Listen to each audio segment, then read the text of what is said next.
Hey everybody, how's it going? Thanks for joining me this evening. I've got a great stream with a great guest that I think you're really going to enjoy. Donald Trump has only been president for a few hours and already the libs are posting crying immigrants online. Elon Musk is throwing Roman salutes. It's pretty much everything you would have expected just a few hours into Trump's ascension as the 47th president of the United States. And joining me tonight to discuss this is one of my favorite guests, Dave the Distributist. Thank you so much for coming on, man. Hey, thanks for having me on. I think I've realized why you are having me on today. And it's not because I talk a lot about Donald Trump, it's because I kind of had my political heyday or coming of age on YouTube in 2017. And this feels a lot like a rerun of 2017, or I should say, sort of an unsuccessful rerun of 2017, because the events are the same, but the vibe is really, really different. In 2017, when Trump took office, the narrative kind of was solidifying. Specifically, the leftist cathedral narrative was solidifying. This was the moment that they were waiting for. Um, we might discuss this later. There was a scandal with someone throwing a Roman salute in 2017. One Dickie Spencer, and the left was ready to fight fascism. This was the first of the pussy hat marches that immediately preceded the inauguration. There were all of these crying people of various genders at the inauguration, and tales of immigrant woes. But when that was happening in 2017, the discourse was kind of ramping up, like especially online. This was kind of paving the way for the high point of political discourse on the internet.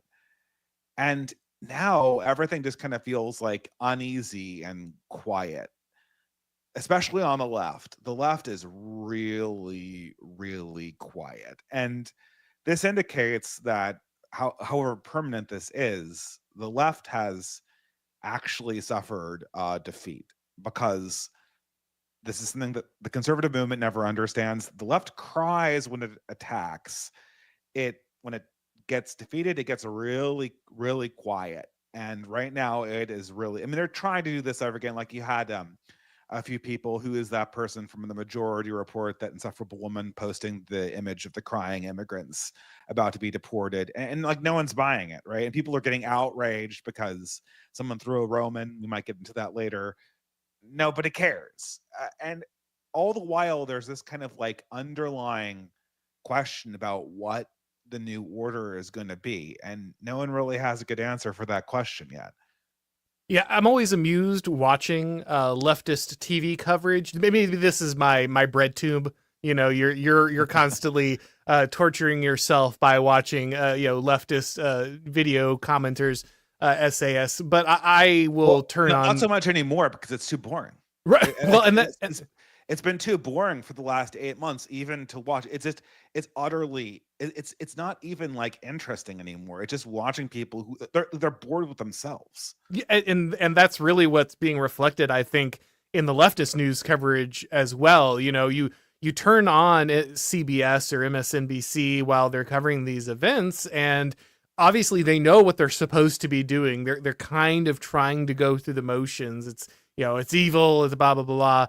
But really the most recurring comment that you saw when Trump was giving his speeches, the inauguration, everything else was, well, there he is. Like they genuinely did not have much to say. They kind of mumbled something about a lack of unity, and he spent so much of his speech talking about the Biden administration. But that was all. All the fascism. Oh, it's Orange Hitler. They had we know nothing. Biden spent no time talking about the Trump administration. That played no part in his administration, right? Yeah. I mean, obviously, you're getting the hypocrisy there, but it really is interesting, and that's we're going to talk about the events, kind of what Trump said, some of the first actions taken. We have actually seen some initial actions taken by the Trump administration through executive order. But ultimately, the theme is this is going to be, did the left actually suffer a defeat here? Because, so many have said the woke has been put away. It's just the powers that be pivoting. But I want to know: are we seeing an actual defeat? Like, did the right win something here? Are there permanent changes? I don't want you to answer that just yet. Okay, yeah, I could say a lot about that. Yes, and we will. We'll dive into that. I want to get through kind of the news hit parts, first, and then we'll do the deeper dive here in a second. So the first thing that I think was interesting was Donald Trump came during this the speech when he was being inaugurated, and he spent a good amount of time just right up in front, telling all of the Biden administration, "You failed. You were terrible. You were abusive." He actually called it today Liberation Day, as if we had been under some form of occupation. Not entirely wrong, and so the kind of the first thing that he did right out front was kind of focus in and hone in on the complete failures. I doubt that any president has quite been so directly harsh in front of both the outgoing administration and his opponent as Trump was, but he made it very clear that the failures were enormous. He came out and immediately said that the last election was rigged. I mean, he was pretty brutal up front about the failures of the Biden administration, its abuses, and what he intended to do about them. Yeah, I mean, well, I mean, this is I don't know exactly. So, I mean, the big question here is it really is kind of out of our hand. We can talk about exactly trying to curry influence inside the administration via social media, which is going to be, this is something that actually happens. You saw this with the H-1B debate during Christmas time, where the various apparatchiks sort of float ideas, and then online you kind of get a real-time testing of how those things float. But the real question is not really about Trump's rhetoric. I kind of know what Trump's rhetorical pattern is. The real question is, how much is Trump willing to fight with the total state to Right. get his people in there, and how many of his people can he get in there, and how quickly? Right now, the mainstream is completely out of place. They're completely caught off guard. There's a window here for, I guess we could just use the typical number, the first 100 days, to see exactly how much of the deep state Trump can replace. And the question is, how far can he go? How far can he push the envelope? And how Eventually, there's going to ambitious be an will he immune be with response. that, right? It, But like, what does he have the vision of getting at, as far as we would need him to be to kind of make those things happen? yeah, I mean, it needs to happen quickly. I Right. mean, there will be an immune response. I can't imagine the left is definitely taking a bloody nose. I can't imagine that they're completely out of the count. They just don't have a narrative to come back in on yet. And the question is how fast can he undo the systems that he needs to undo? The mainstream media seems like it's really lost a lot of power. As Isaac Simpson says, they can't current things any things and they can't current thing events anymore. They can't turn a given event into the current thing, and they haven't been able to do that since basically a year or so ago. And the question now is, how much of the other elements of the government can he kind of put under a different regime? The letter agencies, we've classically believed that those needed to be replaced, but can they be reformed from the inside?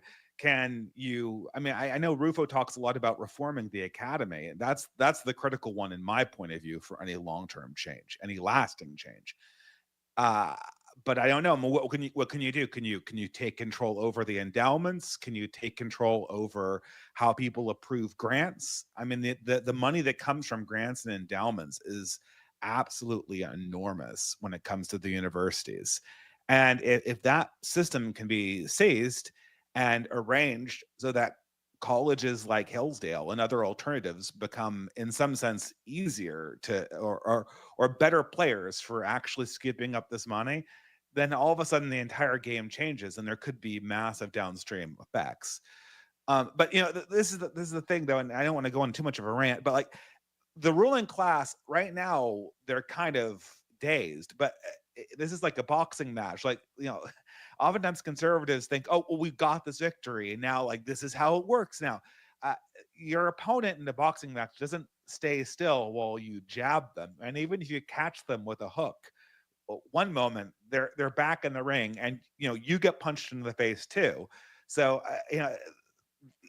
that's why I say that these questions kind of have to just be answered by Trump himself at this stage. The die is cast. We need to see kind of what his moves are, and we can cheer from the sidelines. We can kind of try to push things a little bit like people did online in the H1B debate, but really, we're the next 100 days are really dictated by the people that Trump's already selected and the moves that they're going to make, and we're going to have to kind of react to the historical effects that fall out from these circumstances. Yeah, I'd agree with that. Obviously, we both know that it's not about the surface rhetoric. It's not about, I mean, Trump said a lot of good things today. He said he plans to militarize the border. He plans to declare, cartels inside the United States as terrorist organizations. He was talking about, reshoring, tariffs, all kinds of stuff. A lot of the things that you would expect, not massive things outside of the militarization of the border. I think that was probably the biggest one, but he also took some actions right away. I mean, the one that I'm glad he did, but is probably obviously the least directly impactful to the deep state itself, is formally declaring that there's only two genders. That is now the law of the land, as it Yeah. were. I know it doesn't really do much. I'm just saying That is the university problem. The gender thing right. comes from the universities, and it will have only there can it be destroyed. Correct. Yeah. So, Now, more importantly, yeah, the more concrete thing that actually happened today was that the CBP app that the Biden administration had created was shut down.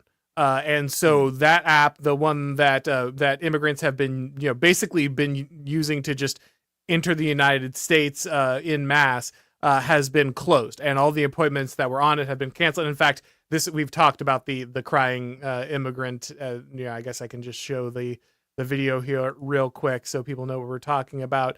But this became kind of the first. Oh no, Donald Trump has ended us all here. It's very sad that she will not be getting her appointment to come in and collect American taxpayer dollars. But this canceled all these appointments for people coming in, shutting down that program immediately was definitely a good thing to see. Hopefully, we're following up a lot with that. Obviously, we both know that immigration is one of the largest issues, something that absolutely has to happen, and the faster you do it, the better. There's already been rumors, well, not just rumors, administration officials have said that there are going to be raids in places like Chicago and other cities within the first week or two. But I agree with you 100%. It feels like the most important thing is how much of the deep state can he repeal or replace. And the biggest battle for that, while the left is stunned, is really moving through his own party. Navigating kind of the Republicans. How many of those can he get disciplined on side so he can move important people into those positions while the left is still trying to collectively quiet, licking its wounds. This is oftentimes something that I think conservatives miss, is that the if you essentially created new bodies like to address the humanitarian issue, you can actually get your way. For instance, if you created the Office for Humanitarian Repatriation, right? Like that would be like, how can we get people who are no longer able to work in this country by law, like the best lives outside of this country, staff it all with your own guys. Then all of a sudden, like, it's not deportations, it's humanitarian repatriation. Right. And so like these things, like it sounds stupid, right? But this is the name of the game. The name of the game is creating systems of government that essentially increase your power base, and that are very, very hard to repeal, and then putting the question that the left wants to center kind of outside of politics, essentially.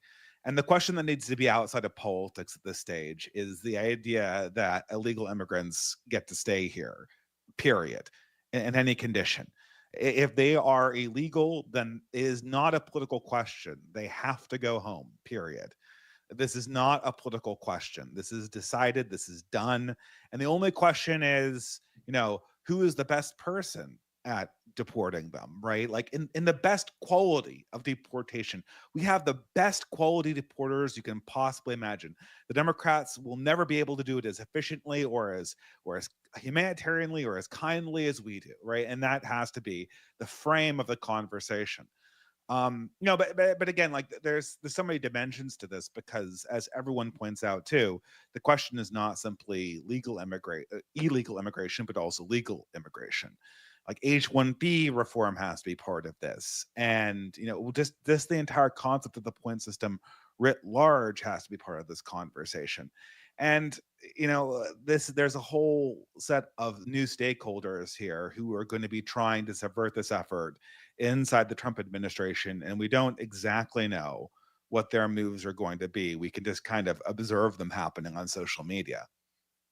Yeah, there's obviously a key moment here as we look at the immigration issue, like you said, where it's not just illegal but legal that needs to change.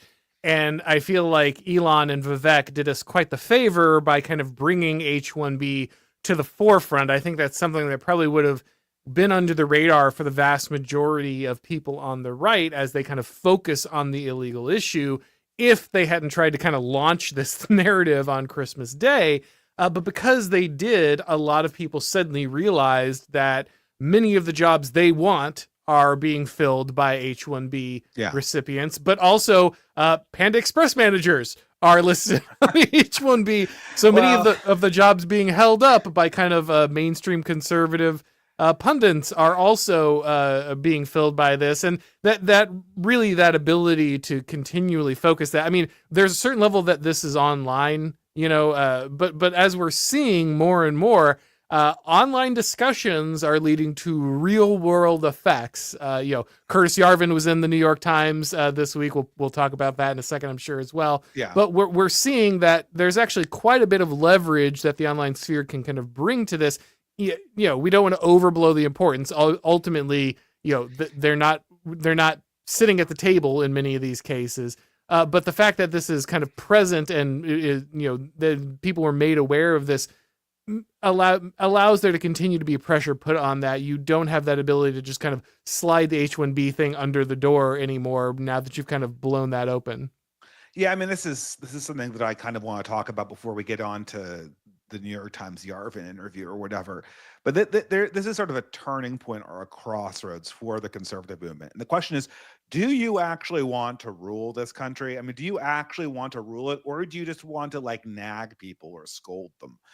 And this is something that, Rufo, you can see this kind of his best and worst forms come out in these last several months. And this is a person who's been a very effective operator. I never talked to him. You have. He's been a very effective operator across the Biden administration in particular. And he talks to people on the right wing, and he seems like he understands these principles. But then at the other time, he feels like sometimes he doesn't understand them. The conservative movement needs to actually start taking ownership over these core levers of power and these core stakeholders and these core interest groups.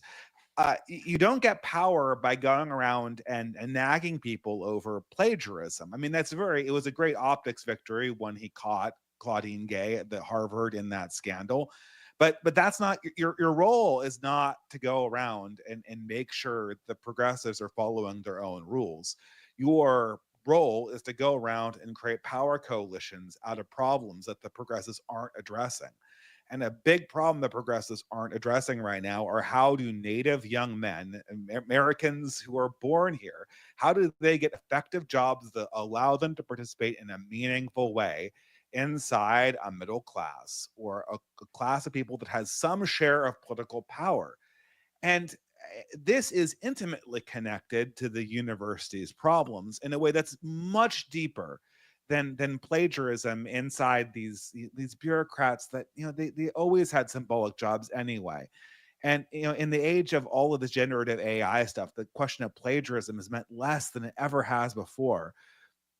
But at any rate, this is the question: like, how do you actually deal with this problem, and how can you take the question of young men who are born in America, as Bruce Springsteen would say, and how do you take them and give them futures? The crown's on the gutter in this question. The left certainly isn't going to answer. The last time I was on, we were talking about the left's masculinity problem. They have absolutely no vision for men of any race, but for white men in particular. And what's kind of frustrated me right now is this crown in the gutter. The conservative movement just refuses to take it. They refuse to take it, just like the Daily Wire refuses to fill the vacant area of high classic culture like Shakespeare production. The mainstream conservative movement, they refuse to actually cut out a way that they can systematically change the government to make it serve a whole class of people that needs to get served, and that the left will never serve. Yeah. And it's been like a huge frustration of mine to see them kind of not take this opportunity. Hopefully something will change where they can actually, come into a new rule where they actually might rule. Yeah, when the crown is in the gutter, the response to conservatives is, "Why haven't you cleaned the gutter?" Yeah. Like that's the actual. There's a crown in the gutter. Why is this here? Well, it's more the gutter should be cleaner. Have you thought, well, why pick up the crown when you could be cleaning gutters? Like, are you above cleaning the gutter? Who wants to wear the crown? Do you think you're special? That really does feel like the response. And look, like I said, I've talked to Chris. I like Chris. I think he's done a lot of great work. Obviously one of the most effective conservative activists in our lifetime. That said, when you look at the left is offering their entire patronage network a giant glut of make work jobs, right? Like just massive amounts of, if you believe in what we believe, there is a future of high status, well-paying jobs that will open doors to you across the corporate world, the NGO world, the government sector. We can turn the world into your oyster if you believe in what we believe in. And the right's response to that is like, well, no. Like, it's like, go work at Panda Express and work your way up. Right. Are you hitting on the kid? Are you hitting on the girl at the gas station? That's the response. And specifically, Rufo said, well, I hired one guy, and it's like, well, you hired like the most unstable human being alive. But he's like, I hired one right-wing male and it didn't work out. So I'm going to fill my jobs with like Biden supporters who have worked in the adult film industry. And it's like, okay, maybe you aren't the guy to give this speech. Maybe some guys do need to hear the tough love speech, but maybe we could get a guy to give the tough love speech who is, connected, 50, 60, 100 young men with, promising, important jobs. Like maybe that's more the way to do this. I mean, I think that there are many different avenues. The right, it would be good if the right was actually employing conservatives. That would be, or the right wingers. That'd be fantastic. But also, just opening up and saying, hey, we're going after disparate impact. We are going to work on the credentialing system in the university to make it so that you can get certifications instead of having to pay the toll at these different left-wing universities to indoctrinate yourself before you step into any position of power. There are a plethora of options. You can have a all fronts type attack on this in the same way that they've kind of been saying they're going to do with immigration, and yet there doesn't seem to be an understanding of how critical this is. I mean, I looked at a recent statistic, and it was the most hopeful demographic for the Trump presidency was 18 to 28-year-olds. It's the boomers that had the lowest actual, despite what you would think from kind of the conservative energy, they had the lowest hopefulness rating, and it was the young people that had the highest hopefulness rating for the incoming administration. Seems like you have kind of a very good opportunity to strike while the iron's hot there, and instead the answer is kind of like, we got other stuff to do, I guess. Well, I mean, this is one thing that that Yarvin was really, and I really didn't think Yarvin actually conducted himself very well in the Rufo Yarvin debate, which was sort Yeah. of that was like a prime fight. Was that I think that was 2024 actually.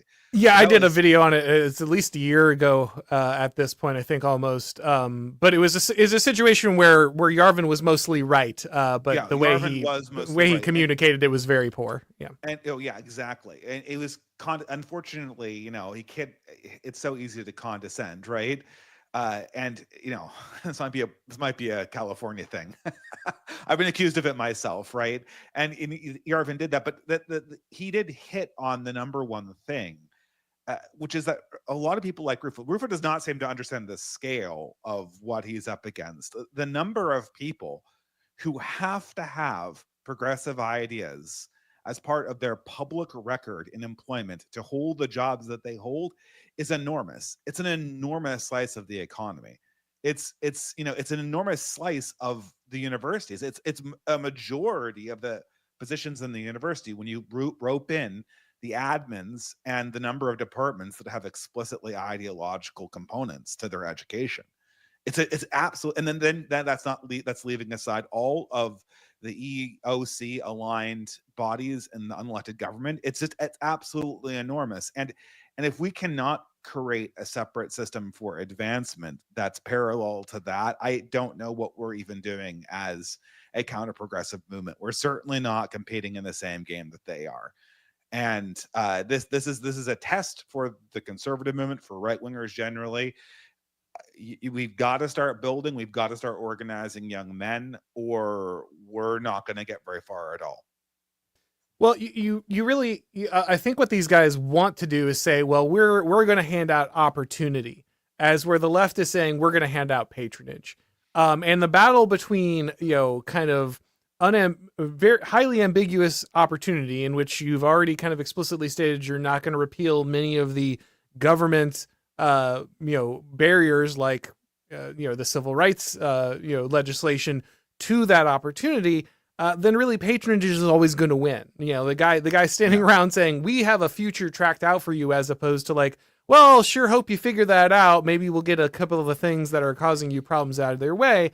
Like that's always going to be an issue. And I think that they're having difficulty kind of grasping the difference there between. Yeah, but the university system is patronage. Right. People don't understand this. The idea that this is some kind of like organic extension of the free market, like that's what seems to be the conservative assumption is that the university is an organic extension of the free market that was captured by the left at some stage and then became a patronage network for them. The problem was that this life was it always, like, universities used to be seminaries, and in my opinion they never stopped being seminaries. They're like these little cordoned off utopian schemes where people live. Like that's the illusion. For 4 years, you get to live like you are on the cusp of being the new ruling class. And if you play your cards right, maybe you can actually join the ruling class. But that's what the university is. It doesn't exist in any other way. And to pretend like this is an extension of the free market, or that this is like corporate training that the government has like subsidizes, is kind of ridiculous. And I think it misses the whole understanding of what a university actually is. Yeah, but before we get too deep into our more substantive issues, I have to play one more of the clickbait things here real quick. Okay, oh, actually, while I do, people are saying your mic is a little low, so if you have ability to dial up your gain a little bit. I will try to boost it. All right, so this is our new Hailgate, our new fine people on both sides controversy here. Here is Elon throwing the old Roman salute here. That's the clip making the rounds, obviously everywhere in the media. Now we have to make that an animated gift. It already is, baby. It's right there. That said, here is the actual context for how this came about. You. Oh, hold on. Getting here. You for making it happen. Thank you.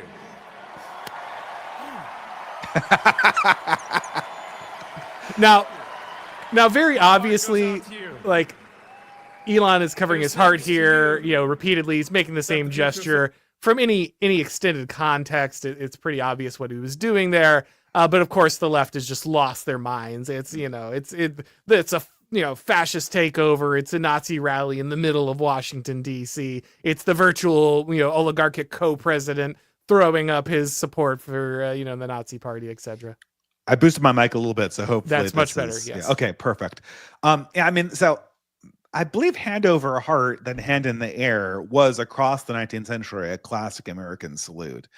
I'm pretty sure that hand in the heart to the air was what a lot of people did, when they were saluting the flag. And I could be misremembering this, but it didn't look particularly German. But I don't know. Some people are saying that this is like autism, that this is like, Elon had kind of a spurky moment, and it kind of fits into that whole saying that, a sufficient level of autism is indistinguishable from self-sabotage yeah. I mean, he is a very physically awkward person. If you see him at the Trump rallies, he like runs on stage and starts leaping in the air and throwing his hands around, looking like a child who's in distress in a theme park line. Like that, this is very common behavior for Elon. It should not be surprising. But, there is a different way to see this, though, and I guess I do find the autism explanation really sympathetic. But another way to see this, which is, let's pretend this is 2017, right? I remember that what kicked off the Trump years in 2017 was Richard Spencer giving a very, very similar salute at his rally.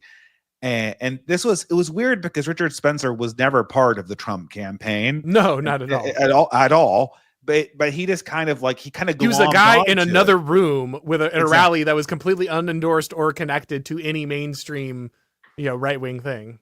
But what the thing is that this salute, which is again almost identical to the Elon one, and probably, let's be honest, I don't think Richard Spencer is a Nazi. I just think he's an autist too, and he was probably doing the exact same thing that Elon was doing.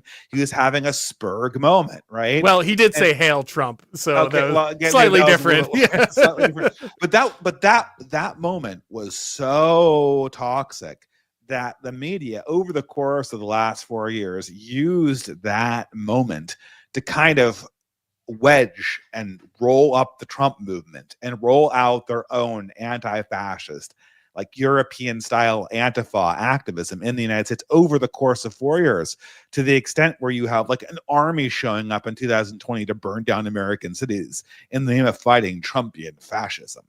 And, the alt-right, which was, Spencer's word for his movement that he stole from, I think, Godfrey or something. Yeah. It didn't exist before then. Like all of the hysteria around that, and sure, there's leftists losing their mind over this spurg out moment from Elon, but like nothing's going to happen. Like this, no one's going to think. I mean, it's going to be a joke. It's going to be a moment that people put into a GIF and send out to each other on social media. Like, it's going to be kind of like a meme for right wingers to recognize each other. There's going to be a lot of good mornings posted. Good mornings, that thing there. But like no one's going to care about this in 2 months. It's not going to be like another anti-fascist leftist surge based on this. Like, this does not fix the left's narrative problems. It does not give them activist energy. No one on the left is feeling energized by this. They're still incredibly confused. I mean, they're trying to oh, Trump's Hitler again, And what's so ironic is that I kind of lied when I said that I don't completely pay attention to the left side. Everyone in the left is like, why are all the conservatives disrespecting Martin Luther King today? Because today's Martin Luther King Day. Right. And what's so notable about this one is that usually you have, I guess some normie cons are going on about Martin Luther King, blah, blah, blah, blah.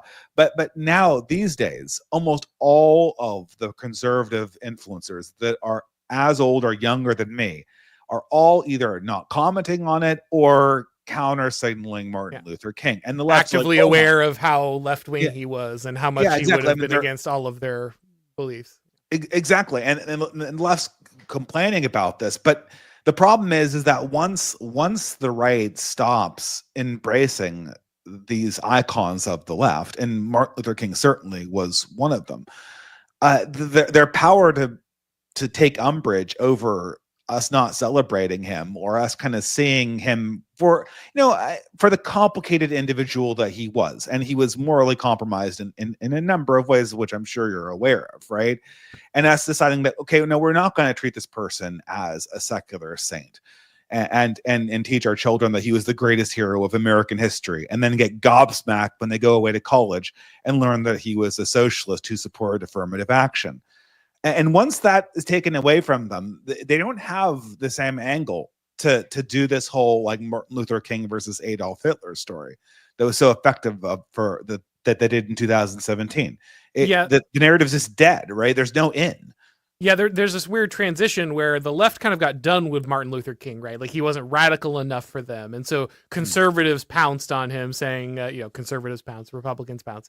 But they embraced him saying, oh, well, that we're the real heirs of Martin Luther King. Now that the left is done with him, we can pick him up and we can embrace him. And that's our mantra. It's, content of your character, et cetera, et cetera.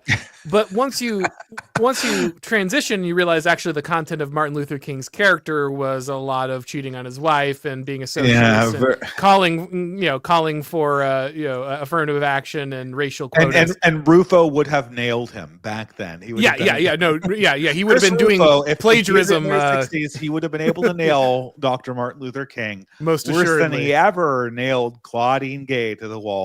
Right. And does it matter? And so once the left has already abandoned the shibboleth and the right says, you know what, we're done with it too, what do you do, right? Like, do you as the left run back to Martin Luther King saying, oh no, this is what we really wanted the whole time, like you've already transcended well beyond this guy. This guy isn't sufficiently radical by several miles for you at this point. And you're right that between the Elon throwing the Roman and the crying immigrants, it feels like a repeat, right? We're hitting all the beats, where look at all this fascism, look at all the and just nobody cares. Nobody cares. It's nobody all cares. We're barely going through the motions. There are a certain group of people who care, and those people are the centrist conservative liberal types that you see from like the James Lindsay crowd. Those guys care. But at this point, conservatives are the only people that care about this mythology. They're the only ones who care about these liberal ideas. Everyone else has moved on because we realize that these symbols are totally irrelevant to the question over who rules North America and who creates the ideology that will teach to the next generation, which is the critical decision about who rules. And the problem is that the reigning PMC coalition, it doesn't really have a good answer for this anymore. Once their kind of civil rights uber alles kind of grinds to a halt, and they have to unravel this a little bit, they're kind of like lost children. And I guess this probably might get in us into the next thing you want to talk about. But the vibe shift has happened, and the vibe shift is that our ruling class is totally lost. They are still in control of the institutions. They still have the money and power, and we largely do not. But they also do not have a working political formula. And so what they're just like kind of casting about like to random people that they would never have platformed before. And thinking like, okay, can we make peace with this person? How can we integrate choice elements of conservatism and neo-reaction and I don't know, communism or I don't know, anything to make our political formula work anymore, anything that lead, because what they're worried about is once they shift the narrative, there'll be this like cascading narrative collapse that will cause everyone to kind of defect on them at once, the way that it happened in the Soviet Union. Like once the Gorbachevian kind of retraction came, like everyone kind of stopped believing in it at once. And then basically anyone could step in and take power. And, eventually Vladimir Putin did. I mean, there's a transitional figure that is of no consequence that everyone made fun of in the 90s in the form of Yeltsin. But, that's what they're worried about. The thing is, and so they are in fact trying to put the woke away. The problem is that nothing is really working that well. And that's why the left hasn't resurged. Is the resurgent going to be Bernie Sanders? Like, but how, right? How, like, his ideas don't make any sense. And he doesn't take, Bernie Sanders does not actually take large critical portions of the PMC class with him. Yeah, it feels like you have these tacked on remnants of the political formula that existed before. As you said, nobody knows exactly how to reformulate that. They know it's petered out. It would be hilarious if, you know, the kind of the progressive regime falls because Tucker Carlson found out that groceries were affordable somewhere else, just like the Soviet Union. Like, oh, you mean you can just go places and buy groceries for affordable? There's places where you can buy affordable housing in, you know, other countries. But you really do have that moment where I think you're right. We're not facing a full circulation of elites yet, right? But what we have seen is several key elites defect, at least to some extent. We're seeing a counter elite that is at least forming, and some of its members are in place. If we have not seen a complete revolution inside of all of these different, these different institutions, and so the question is, do we think that this is something that will be kind of aborted, midstream? Like, is this something that Trump can get over the finish line, that the right can get over the finish line? Does it seem like they have the vision and the momentum and the understanding necessary to do this? Or will eventually, like, just kind of Jeff Bezos and Zuckerberg kind of, bro out, go on Joe Rogan, practice a little MMA, and then kind of go right back to what they were doing before, but they don't announce all of their diversity hires quite so loudly? I mean, that's what they want to do. What they want to do is they want to have kind of like a Richard Hanania style Silicon Valley focused elite human capital, conservative progressivism, or like new progressivism that is Silicon Valley. The problem is that their core young activist class does not like that. They're not going to be on board with that. And so this is the thing. The ruling class does not know how to properly situate itself so that they have an activist class of young people. Now, I mean, there is kind of this weird thing where paradoxically, you could see like a lot of the economically dispossessed young men from both the left and the right, they both have an interest for a much, much more radical circulation of elites.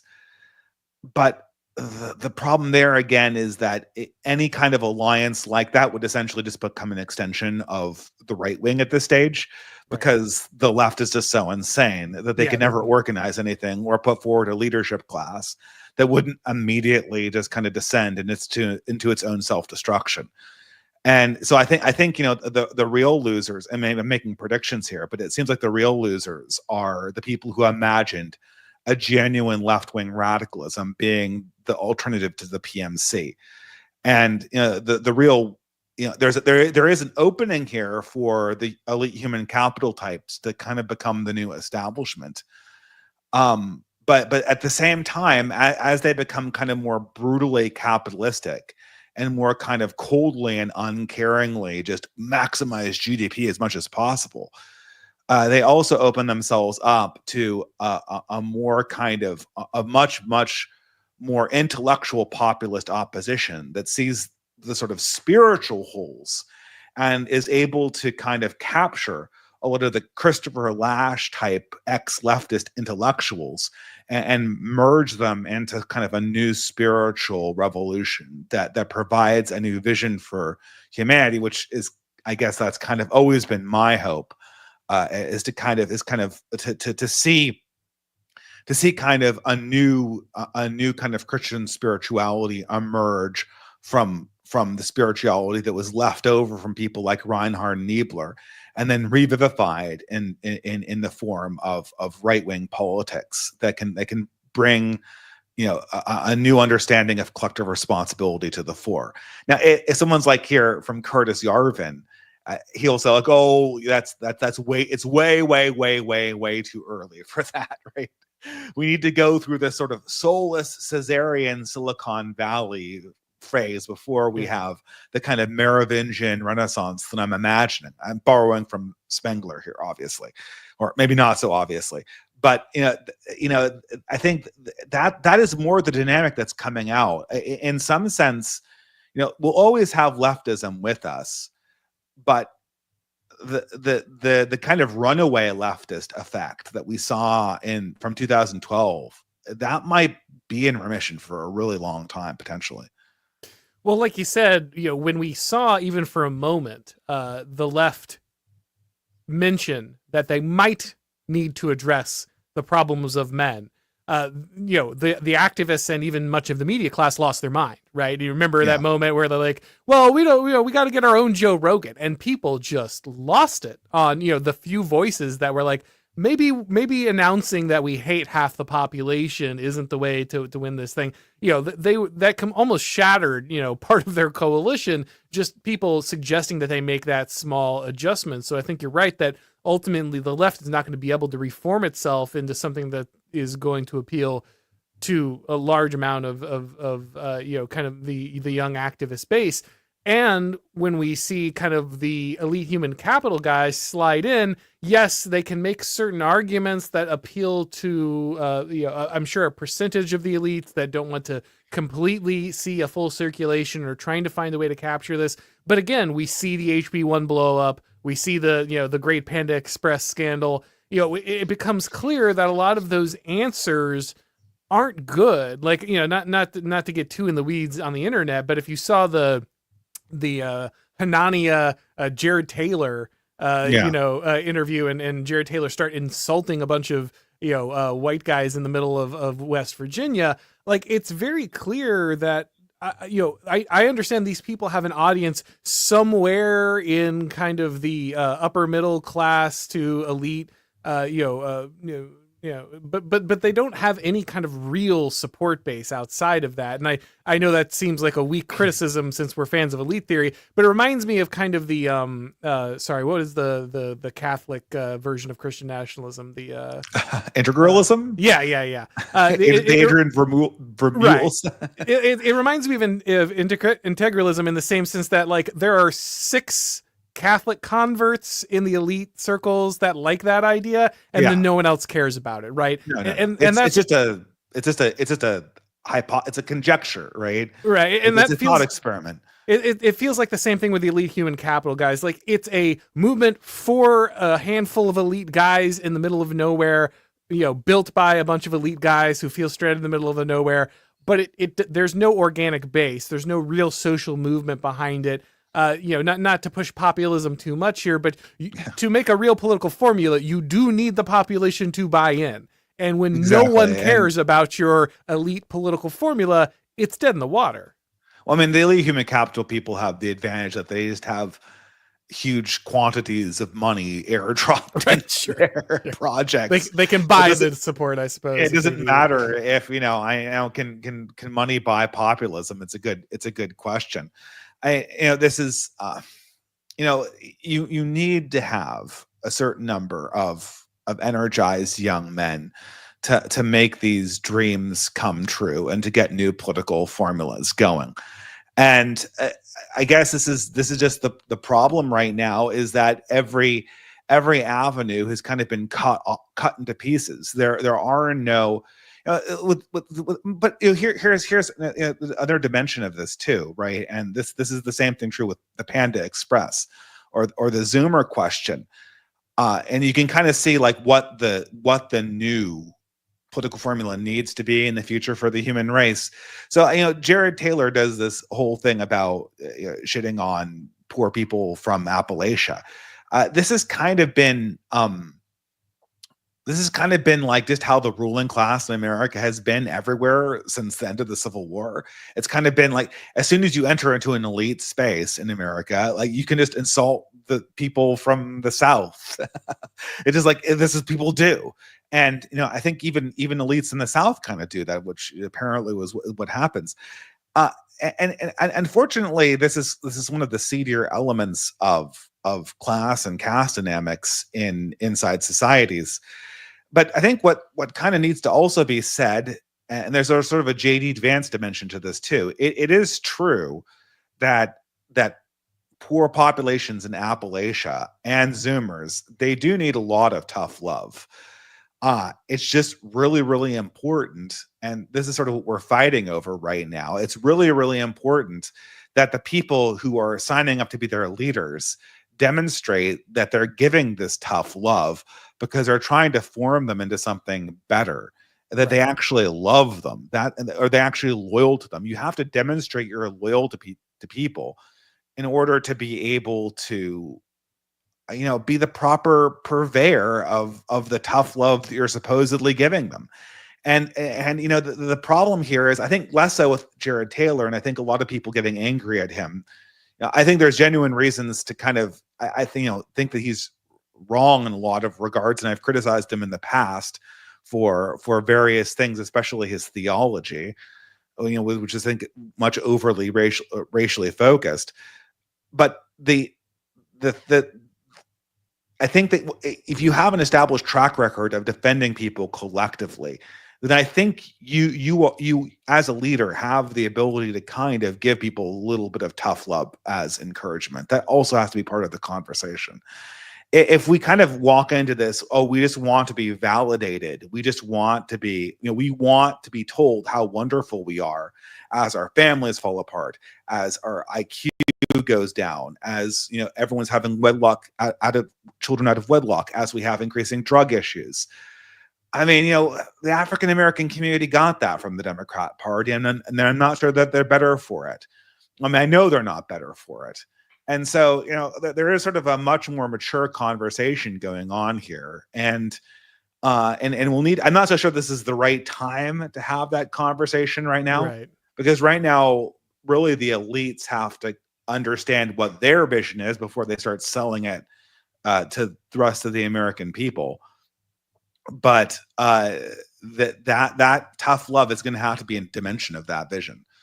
Yeah, it's amazing the difficult truths you can tell people when they think you actually care about them. But it's the caring about them and the showing your loyalty and demonstrating your ability to reach out for someone. It's the not to make this a theological thing or a spiritual thing, but where else are you going to go? As you say, our problems are spiritual here. If you just walk up to someone on the middle of the street and you're like, you need Christ, that works like a very low percentage of the time. But if you have a presence in someone's life, if you are helping to build a better community, if you are putting forward an example of what you're being an exemplar of kind of what a good life and what a good family looks like, you are creating opportunity for people in your community. And then you turn to somebody and they're like, man, how do I make my life better? And you're like, well, the same way I did, by embracing Christ. That's a much more effective way to tell them something that's a little difficult. And the same thing is true. Like, do people in, downturned parts of the United States need to work harder? Do, Zoomers, need to embrace certain aspects of hard work? Sure.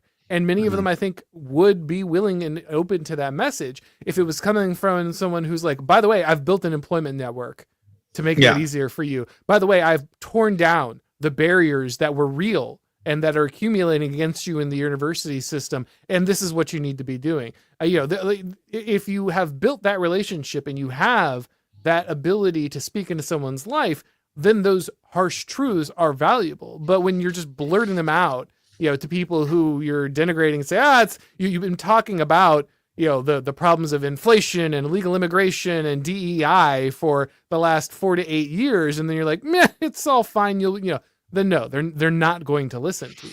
And that's also the thing about this, not to harp on this H-1B thing or the Panda Express thing. I mean, it never feels like the conservative movement is grooming a new ruling class. It always feels like they're just saving their jobs. Like, this job is going to be here today, but I'm not like actually conquering something. Because if I was conquering a country, I'm setting that country out so that my sons and daughters can inherit it.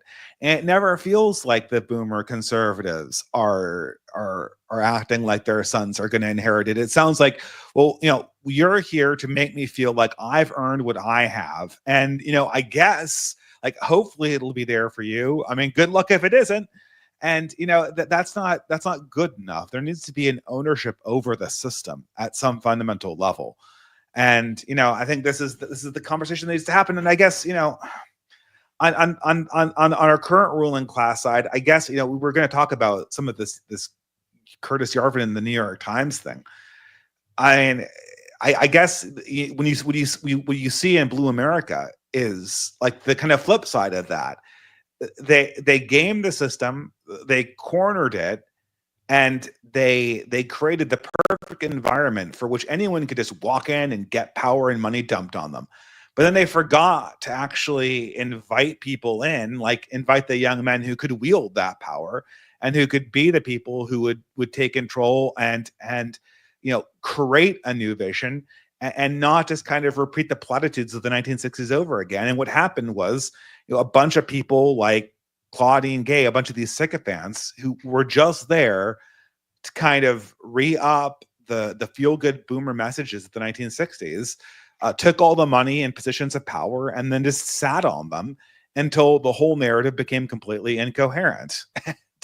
And now everyone's looking at it and they realize it makes absolutely no sense. And I guess they're going to try to make peace with people like Curtis Yarvin, or I know something. Who knows, right? Well, yeah, we've mentioned it several times, so we might as well get into it.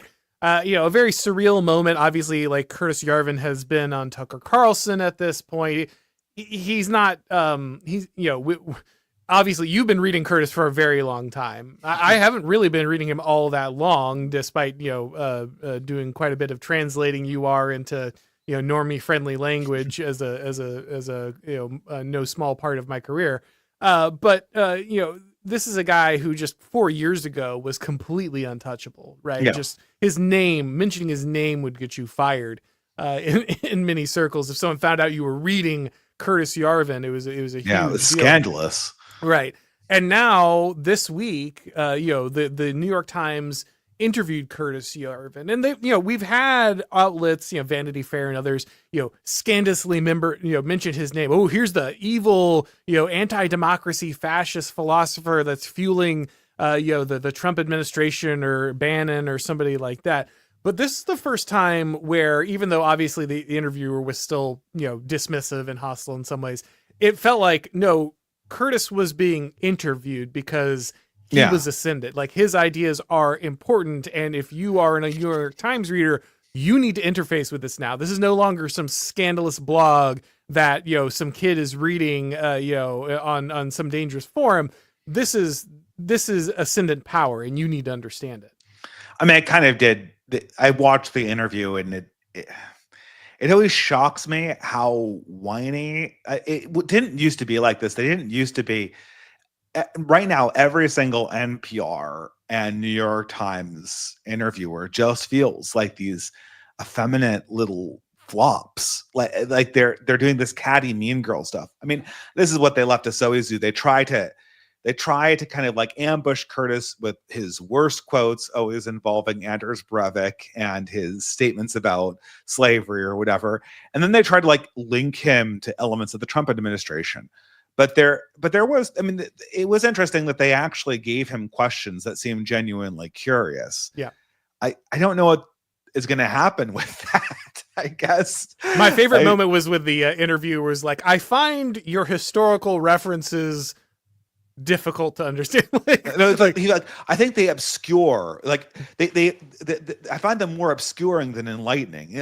What would really help me is if you just put a label on yourself so I could put you in a box, as opposed to mentioning all of this horrible stuff about the primary sources of actual slave narratives in the years immediately following emancipation. I would really prefer if you stop providing context that actually proves what you're talking about, and just give me the bullet points so I can attack them as a straw man.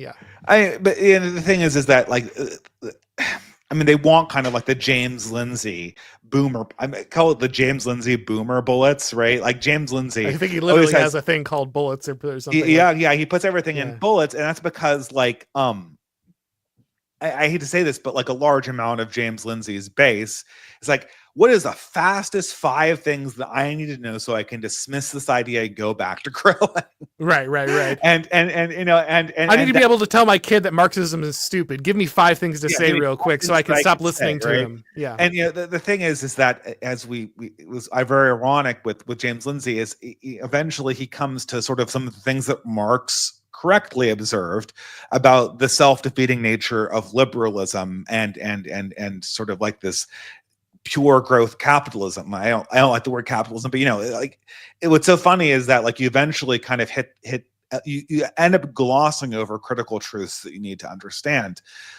The problem is I guess if this stuff can become mainstream in New York Times circles, it does seem like it opens up sort of like a big abyss underneath the feet of our current ruling elite. Now, if they can keep the conversation continuously on kind of the kookier elements of Curtis Yarvin, like the kookier elements of Curtis Yarvin are like neo-monarchist Silicon Valley overlords. Like if they can make that the bullet point on Curtis Yarvin, pairing it up with, maybe we shouldn't have abolished slavery in 1865 or whatever, right? Like if that can be like the bullet point on Curtis Yarvin, then it's kind of easier to digest. But the New York Times audience isn't like the audience of James Lindsay. The New York Times audience exists inside a mode of constant dialectic. And so if Curtis Yarvin's ideas are acceptable, they have to become part of the discourse. And then sort of his more cogent criticisms become part of the ruling class's own kind of death drive, if you want me to put it this way. It becomes kind of part of how the ruling class, and I was going to develop this idea, but I haven't really had an opportunity to.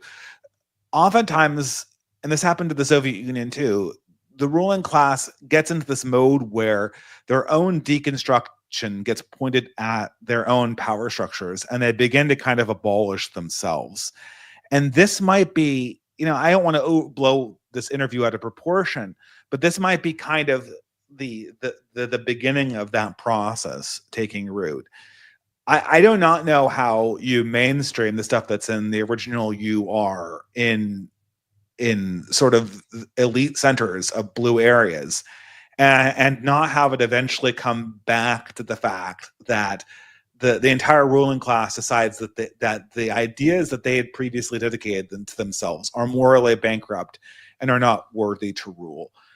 They already kind of have that mode inside of themselves. It's kind of waiting to hatch out. You're giving them like a narrative path to say it's okay to release power. Yeah, exactly. Right. Yeah. Now the problem and the reason why this isn't going to work is give power to who? Right. In the Soviet Union, there was an answer. There was like the State Department's puppet, Boris Yeltsin. But Putin hadn't come around yet, right? Like the pure nationalist Russia hadn't come around yet. And the same thing is true. Like the obvious person to give power to are like these Silicon Valley soulless elite human capital people like Mark Zuckerberg, like the bro Zuckerbergs or the Elon Musks. Like that's not a moral vision that anyone can believe in. That's not something that can inspire people to build better lives for themselves. And so, how long can the civilization proceed in sort of this, like, we're just doing pure GDP, human optimization, elite human capital? I think that this is fundamentally degenerative. This is also what kind of eventually sunk Curtis Yarvin, in my opinion, was that he kind of like ignored core elements of his own insight, like specifically the Carlylean ones. Yeah. He kind of, this is what the great irony was, is he's the person who introduced me to Carlyle, but he seemed to, and Carlyle is this great understander that systems come down, the kind of the motivating heroic spirit that inhabits them, a very Spenglerian idea. But then Yarvin internalizes this and realizes that personnel are policy. And then all he does is like, all we have to do is like slide the best system over it. And so if we have a system that acknowledges inside itself that the human matters, then we can totally get away from the human. And, you see this in like this kind of ridiculous later idea of Yarvin that like you could make Joe Biden monarch and then he'd be imbued with the virtues of a virtuous, like the system would force him into that position. But that can't happen because the system is fundamentally has to be run by humans. So not to 5D chess Yarvin here, but I have mentioned this to him directly. I've asked him, hey, we seem to have forgotten some of these core ideas early on. And he kind of said, oh, I know they're coming. And but hear me out here. So if you pay attention to Yarvin's writing, in a lot of ways, it feels like, especially after he's come out under his own name, he's not under Minchus Smallbug anymore. It feels like he has been writing in a way to get the most obvious system stuff through, and then perhaps later on filter back in the things that are, they're more spiritually necessary. It's more about virtue, becoming worthy, these kind of things. I know, said, I'm not trying to 5D chess here, but I do think there's certain parts of this that have been shaved off in an attempt to streamline and deliver it to a core audience that will buy into, kind of the effective, acceleration stuff. Now, hoping that will add in later, almost in a Peter Thiel, kind of hybrid Christianity. Why can't I remember any philosophers today? What's the philosophers? Girardian, like his Girardian Christianity is kind of Thiel's big thing. He's really into that. Yeah. So like I got a feeling that there's a back into this. Like, I don't think Curtis is entirely unaware. He's been asked point blank, like, do you need a church to run any given regime? And his answer was, yeah, probably. And he says continuously, like, I know at some point someone's going to have to start a cult, but I just don't want to have any part in that. Right. And so I don't know if he's focusing on the systems analysis because that's where he's strong and he's going to have to let somebody else figure that out, or if he's just trying to deliver the best message at the moment and there's more to that. But I would just say that I think there might be a little bit of adjusting his message in his current, delivery structure. Not so much that he's forgotten all of Thomas Carlyle, but I think he understands his own limitations. That's fair. My guess about this whole thing. Sure. I think this is what everyone's kind of understanding right now. This is like 2025 is when we understand all of our limitations. Like, the New York Times PMC class realizes that it's lost all moral authority and has no more political authority that believes in. The left realizes that it's not actually a communist revolution. The right realizes that it doesn't have the ability to actually be an alternative, or the conservatives realize that they don't have the ability to be an actual alternative ruling coalition. And Trump realizes that he's probably not Caesar. He's going to try to go as far as he can. And 2025 is just like, okay, how far can you go in the right direction before you eventually tap out? And then, when the baton goes to the ground, we'll see like what we can clump together to take the next steps. But, for me, it's fairly clear, what needs to happen. It's just that there's no one there situated to do it yet. Fair enough. All right. Well, we are building up a large amount of super chats, and I don't want to keep you forever. So let's sounds good. Let's pivot over there. But before we do, can you tell people where to find all of your excellent work? So I have a Substack at Letters from Fiddler's Green, or fiddlersgreen.substack.com. And I run a YouTube channel called The Distributist, which has been in operation for about 10 years now. And I hope to get more writings out this year. That's one of my New Year's resolutions. I haven't quite gotten a good schedule yet, but I do podcasts once every 2 weeks or so that are very long. Yes. Sometimes I am baffled by the marathon nature of them. I technically make more content than you, but you might actually like concentrate a good week and a half of my content into one stream on a regular basis. I have to take those nights where I get the night clear to do as much as I can. Yeah, fair enough. Yeah.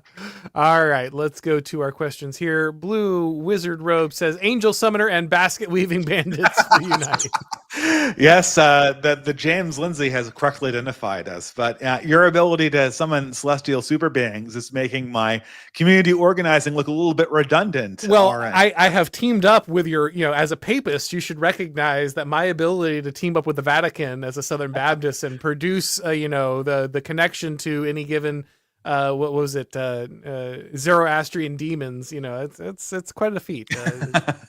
I still, That's been the funniest plot line of 2024. well, hands James, down, though. and I don't want to spend the entire time on this, but James was full on like calling for assassinations on his timeline, like Wow. recently. Like he was saying we are having a Bonhoeffer moment after calling JD Vance a fascist. So anyone who's doing the smallest amount of math there, I mean, the man has absolutely lost his mind and is calling for violence and doxing and all. It's just sad stuff. because he preaches to a boomer audience, and I think a lot of them, they're gonna like start talking about Hegelian dialectics in a room full of people that like actually went through a philosophy course, and they're just gonna get laughed out of the room. Well, the good news is right? that nobody who goes through a philosophy course knows what a Hegelian dialectic is either. So, but I know what it isn't. Yeah, fair enough. It isn't James Lindsay. I mean, I've read like one or two Hegel. I didn't understand a thing, but I understand enough to know that that's not it, right? And you can tell when people are talking out of their backsides, and anyone who follows James Lindsay's bullet points is on a fast track to make a fool out of themselves in a pseudo-intellectual context really quickly. Very fair. All right, we've got Nathan Danner says, did Trump declare prima nocta yet? I don't know. Vivek Ramaswamy might with the high school prom queens. I don't know. I mean, if he can break out of his locker, he's been shoved back into at this point. Exactly. Creeper Weirdo says, Dave, I'm so white pilled that that it'll be tomorrow before I untruly myself. Unturley. Oh, right? Steve Turley. It's Turley a reference talks to the great Steve Turley, who has himself been. No one's more white pilled than Steve Turley. Steve, I gotta say, he sent me his book so I could interview him about it. Steve is more wired in than people recognize. It's like he's more wired in than people think. He obviously has a mass appeal and a mass audience, but I interviewed him once and we did not get along at all because I just can't stand optimists. I just can't. He's way too. It's like oil and water. We're just not personally aligned. We have to stay in our opposite. Even though I'm sure he's a wonderful man and a great thinker, I just it's just style wise. Yeah, you were hitting him with a Spangler stare and he was not working. Yeah, exactly. That's exactly what happened. But he says, from Panama to Mars, a state mandated inward pass and only 2 sexes in America. Happy Liberation Day, my fellow friends.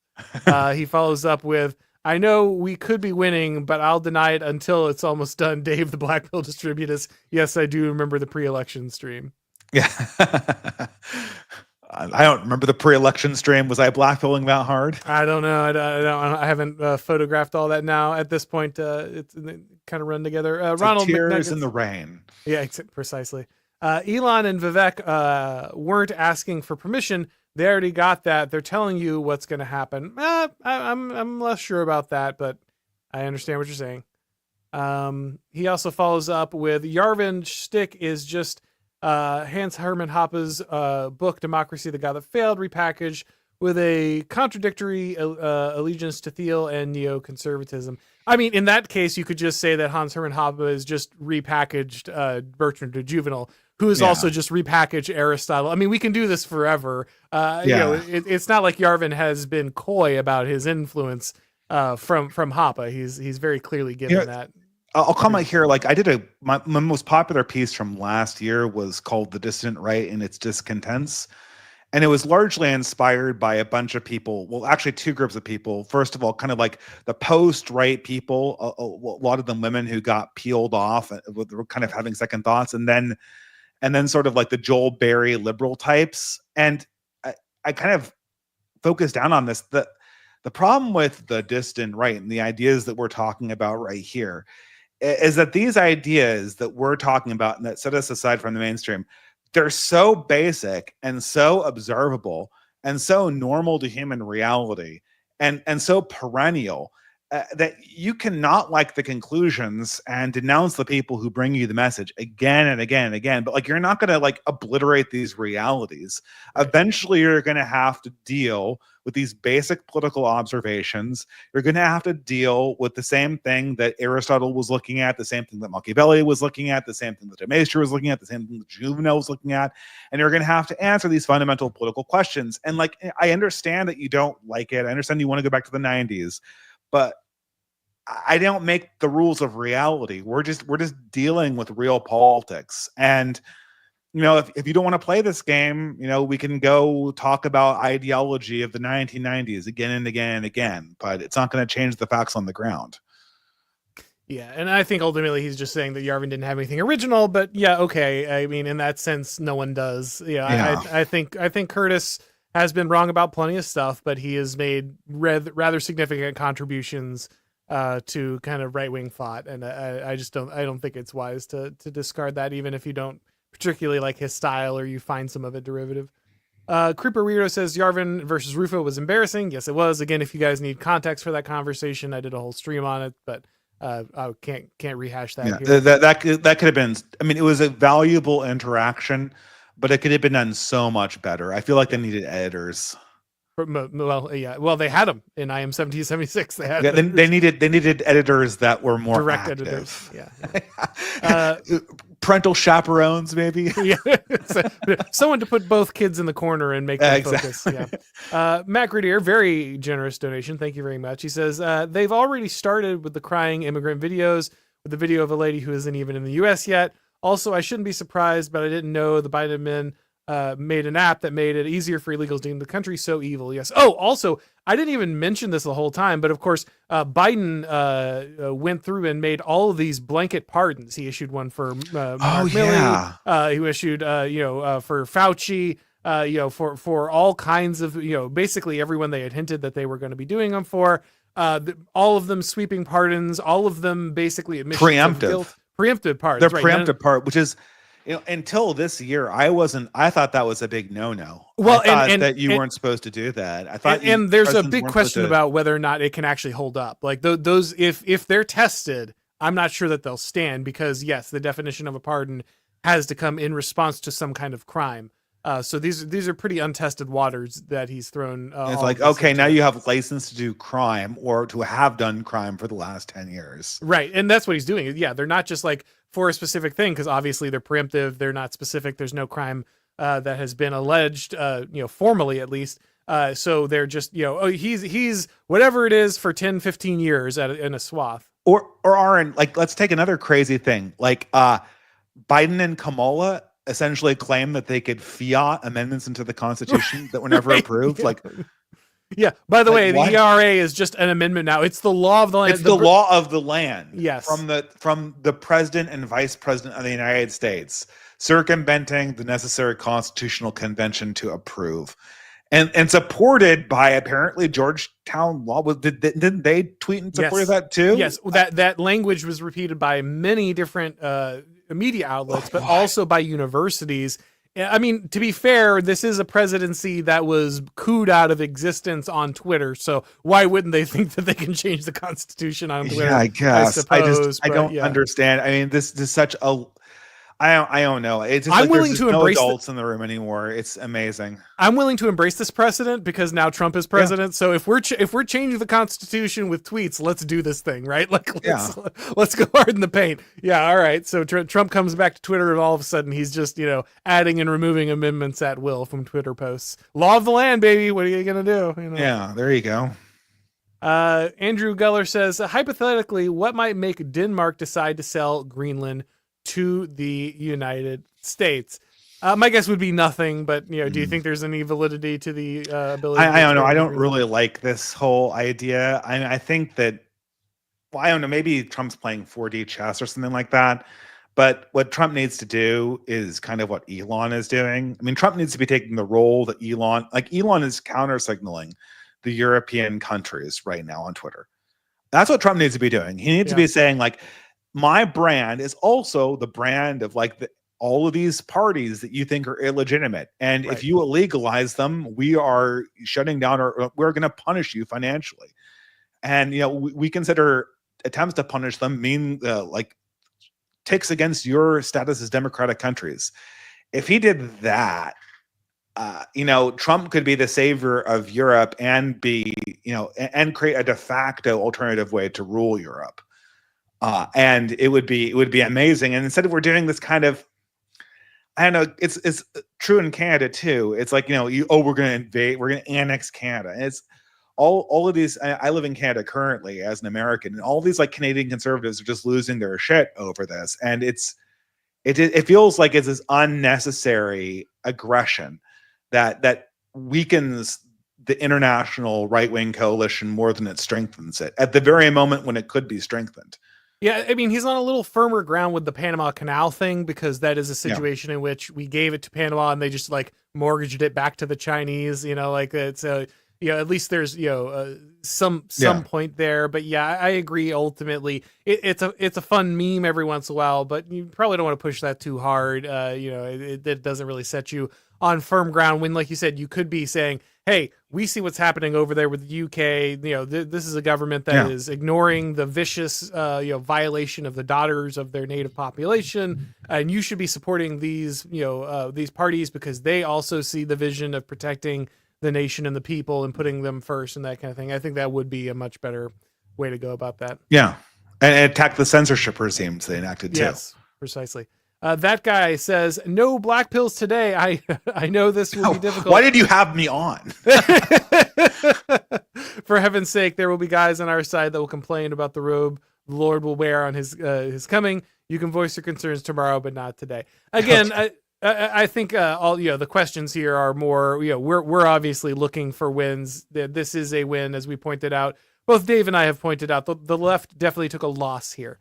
And so our question is less, did the left take a loss here, and more, how can you maximize these wins? How can you turn this win into more wins? How can we both be most effective with this win? I mean, it's only a black pill in so much as, hey, I think we need to take this seriously. I think we need to have a plan for how this expands. But we're both acknowledging the victory here. We're not pretending otherwise. Mm-hmm. Ronald McNuggets comes back with, the purpose of the GOT is to contain the Juvenalian middle while ruling class allies with the underclass foreigners against the middle. That has most certainly been its role. The hope is that Trump destroyed that, right? Like that is the hope, is that Trump shatters that paradigm. Will he complete that transformation of the GOP? There's a reason that so many in the established GOP were saying Donald Trump is turning the party into a cult of personality. Our response was yes, good. Right. Like, it's just, the problem is that the normie conservatives have completely internalized this psychological state, even when the party's moved on. And it's sad to see intelligent people like Rufo fall into the same trap. I mean, he can get out of it. It's not beyond him, obviously. Yeah. And obviously there's a generational thing there, but it is a little concerning when a lot of the Gen X and even millennial commentators are going back to echo the things, are going back to echo talking points that were phasing themselves out, right? Like exactly. The whole point was like, the older generation rotates out of these leadership positions. The younger generation comes in and they connect better. They don't carry this kind of legacy of this kind of captive mindset into those things. So that's the most concerning part, is like, you wanted to see the fresh faces bringing, a new understanding. And instead we're going to getting a reflex of going back to these talking points. That's the part that's a little unmotivating. Yeah, disappointing. Yeah, thank you. I was difficulty reaching for words today. Life of Brian says, the HB1 woke right op Panda Express pattern recognition coordination friend enemy Rufo soon to become disillusioned ex-conservative for capital. I don't quite recognize all that, but I think it's gonna be interesting to see what Rufo does. No, I think that I would be more ambitious than it seems like he's trying to be right now. Like I said, there's a crown on the gutter for him. I certainly like him enough to hope that he picks it up, but it doesn't seem where he's headed right now. It's also not, to be fair, and again, I obviously disagreed with him quite directly on this. It's not Chris Rufo's job to do everything, and he's a leader, and so he needs to be wise, and he should receive criticism. I'm certainly not saying that, but I'm just saying it's okay to recognize that you have a player who's good at something and then not expect that player to win you the entire game. Yeah. It's just that it's so rare to have people that are energetic, that have funding, that seem reasonably aware of where they are. Right. And it feels like we're constantly kind of pulling near misses, right? But I mean, I think things will come together as the years pass. Andrew Guller says, question for Dave. What is the PMC? It's the professional managerial class. Sorry. Yeah. For Dave. But. I sometimes say, I sometimes say PMC class, like ATM machine. Right. Well, a lot of people are thinking PMC. You mean Blackwater? You mean, you mean mercenaries? So you gotta private military contractor. Right, It's professional.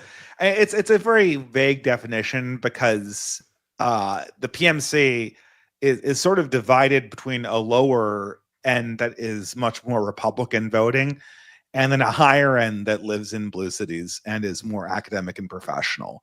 So it's not the best, but usually PMC means the blue half of the professional class and not the red half. But that's what it means. Life of Brian says, elite human capital Hanania reminds me of Judge Doom at the midpoint of the confession of Eddie Valiant. Hide your tunes.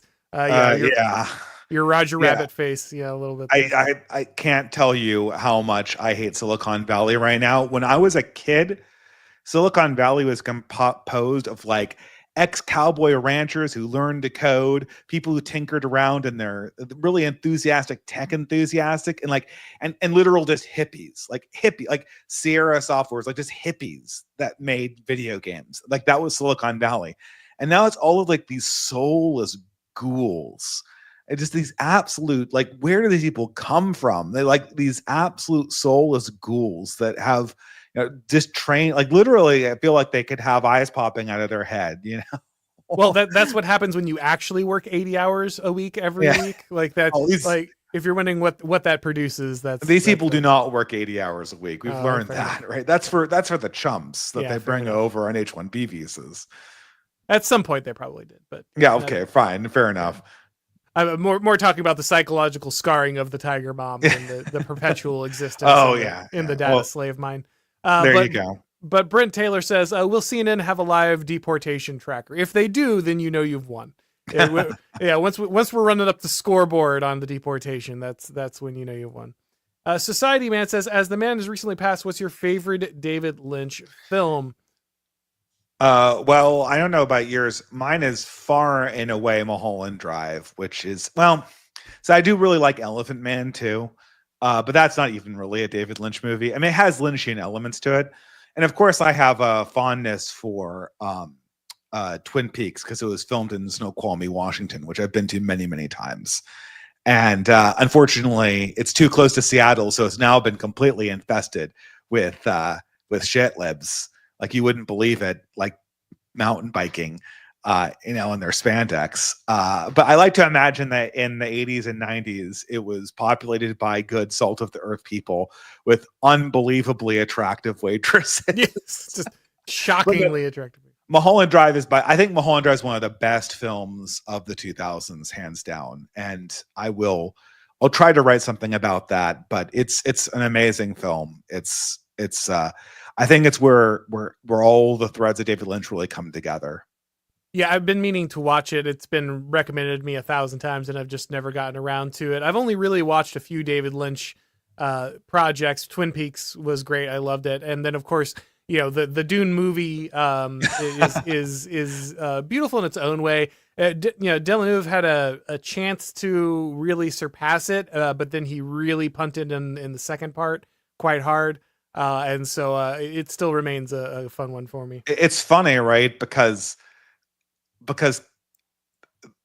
I hate to put it this way, but casting attractive women has always been one of the key things that David Lynch did right. And it's one of the key things that Dennis Villeneuve did wrong. Well, and it was the ruining of the Cheney character in the second one was so bad. Her whole role in the books is as a woman who's flexing power in her own way. She believes in Paul, she is supportive in what he's doing. Like, Yeah. and then in the second film, she's just a self-insert Reddit atheist, girl boss, thing. It's just I didn't think that terrible. character could ruin it. It ruined it. I really was did. amazed how much that sank it. Usually one bad character can't sink a movie that badly. But it really did. It was quite the shame, because the first movie was fantastic. I was really looking forward to the follow-up. Costas 1983 says, so is the woke being putting away or what? I'm pretty sure AA won this one. So yeah, again, this is something I want to make clear. We have ended the cigar slam.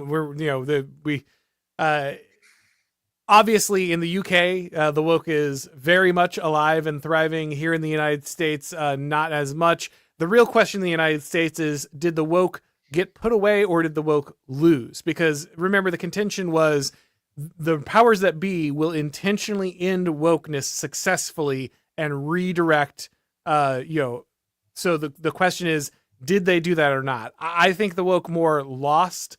And you do have some of the elites that were not as bought in scrambling to try to put it away. But as we were kind of pointing out, they are running into the problem of, can they actually do that with their activist class? I think that still has yet to be determined, but I'll let Dave answer. Yeah. I mean, it's the woke got put away by the ruling class fracturing itself. There's a section of the activist class that still is as woke as I mean, someone said like AA ruled it. The ruling coalition is a monolith. And I'm like, no, I mean, like they tried to put the woke away, but they did so by essentially fracturing their coalition. And until it's put back together, they can't put it back together. The thing is that the activist class that the left cultivated in the 2000s is so degenerate and so insane. A coalition is almost better by not having them. Right. So the question is this going to be like this new weird American underclass that's just like lurking around in the shadow of a formerly progressive? And it certainly, the coalition certainly did not behave like AA predicted and move as a monolith. It kind of behaved like a bee who stuck its stinger into your arm and then pulled itself up and it ripped itself in two. I mean, it certainly did not act like a monolith. Now, but so maybe the woke losing is a better way to put it. Yeah, again, I don't want to get too deep into this. We've put this aside, but to the answer to the question, there you go. Slosher says, here's to Trump making the world safe for democracy. Cheers from Alberta. Thank you very much, sir. Megamax says, easy way to get rid of Biden's pardons, declare he was mentally unfit, and when he was issuing them, we all know his brain is soup. I miss Pastor Luis Laveau. Bring back Copcast, form the NYJA. I did not understand the back half of that. I don't. So Louis Laveau was a he was a I want to say orbiter. That sounds he was one of the YouTube channels that was surrounding Carl Benjamin. Oh yeah, and he had like him. He was actually like more based and trying to track Sargon more to the right. Yeah, but he was much more like he was much less a theory cells like we were, and much more like Noah Antweiler style bitching about how terrible things were in very theatrical ways. But I think he deleted his YouTube channel. I think, he was worried that it might come after his real life, and he hasn't been seen since. Okay. Yeah. I completely forgot, but yeah, now I remember him now. But yeah, no, to your point about Biden, not being mentally fit. Yeah, that has been floated again. I think you could just put the pardons to the test, whether or not you can actually do, 15, 20 year, spans of preemptive pardons with no actual charge. I think that would be worth testing first before you have to, try to do some kind of post hoc 25th Amendment. But Autism says, for Holy Albion Empire, Catholic from the arch modernity and the enkindlement of kingdom realism by way of our hegemony, just gestalt for the immunization? You For want to Holy translate that? Albeit Empire, Catholic Forum, Archmodernity, in the enkindlement of kingdom realms by way of hegemony gestalt for immunitization. Yeah. You want to decode I that don't for know. I us know what those non-papists? individual words mean. I don't know what any of them mean together. I didn't know if there's a Catholic decoder ring that got disseminated. It could be attached to the summoning. He might have just made me summon an archangel. I should probably check, figure out if there's one in, caught in the summoning circle. But Yeah, don't let James Lindsay see this tweet. Otherwise, he'll come up with a whole new set of theories based on these deliciously scary theory cell words. That's right. Gestalt. I love that word, gestalt. All right, guys, we're going to go ahead and wrap this up. But Dave, great talking to you. As always, everyone should be checking out his work, of course, whenever he's able to produce it. And thank you for coming on. If it's your first time on this channel, make sure that you subscribe, click the bell, notifications, all that stuff. If you'd like to get the broadcast as podcasts, you need to subscribe to the Auron McIntyre Show on your favorite podcast platform. And if you would like to read the total state, but you don't have time, good news, it's out on audiobook now, so you can pick that up as well. Thank you, everybody, for watching. And as always, I will talk to you next time.